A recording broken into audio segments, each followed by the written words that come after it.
এনআরসিডাব্লিউ সম্পর্কে বলা হচ্ছে। এনআরসিডাব্লিউ হচ্ছে, এর পূর্ণ অর্থ হচ্ছে national referral centre for wild life. এই সংস্থার উদ্দেশ্য কী হবে? তো বন্য প্রাণীর রোগের ওপর নজরদারি রাখা হবে। আমরা জানি যে ভারতে বন্য প্রাণীদের ওপর বন্য প্রাণীদের যে রোগ আছে সেটা প্রচুর পরিমাণে ছড়িয়ে গিয়ে আর একটা বিশাল মাত্রায় বন্য প্রাণীদের হচ্ছে, মারা যাচ্ছে। যেমন চিতাবাঘ, যেগুলো আমাদের আফ্রিকা থেকে আনা হয়েছিল, সেই চিতাবাঘগুলো অনেকেই মারা গেছে। বাঘ মারা যাচ্ছে, সিংহের মৃত্যু হচ্ছে। তো এই সমস্ত বিভিন্ন যে রোগ রয়েছে, এই রোগের ওপর নজরদারি রাখার জন্য এই national referral centre for wild life তৈরি করা হয়েছে, যেটাকে আমরা এনআরসিডাব্লিউ বলবো। বিশেষ করে পশুদের থেকে মানুষের মধ্যে যে সমস্ত রোগ ছড়িয়ে পড়ছে, এই রোগগুলোকে ঠিক করে চিহ্নিত করতে হবে, এমনটাই এখানে বলা হয়েছে।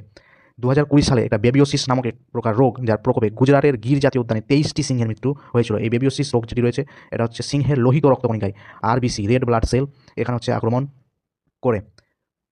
পরবর্তীতে রয়েছে এনআরসিডাব্লিউ 4টি নির্দেশিকা ধারণ করা হয়েছে। কি? প্রথমে প্রস্তুতি নিতে হবে। প্রস্তুতি মানে কোনো কিছু যদি অ্যাক্টিভিটি দেখতে পাওয়া যায়, সিংহের মধ্যে আনন্যাচারাল অ্যাক্টিভিটি যদি কিছু দেখতে পাওয়া যায়, তাহলে সেটা প্রস্তুতি নিতে হবে। যদি সত্যি কোনো রোগ হয়ে থাকে, তাহলে তার প্রতিরোধ ব্যবস্থা করতে হবে, প্রতিক্রিয়া করতে হবে, এবং তাদের উপর যথাযথ নজরদারি চালিয়ে যেতে হবে। রোগ গবেষণা, একটি জাতীয় বন্যপ্রাণী রোগ নজরদারি কর্মসূচি গঠন করা হয়েছে বা কর্মসূচি করা হবে। জরুরি প্রতিক্রিয়া, বন্যপ্রাণী পেশাদার প্রশিক্ষণ এবং নীতি এখানে গঠন করার কথা বলা হয়েছে। এই সবই এই মিশনের অংশ। কোন মিশন? এনআরসিডাব্লিউ যে গঠন করা হয়েছে, এরা এই কাজগুলো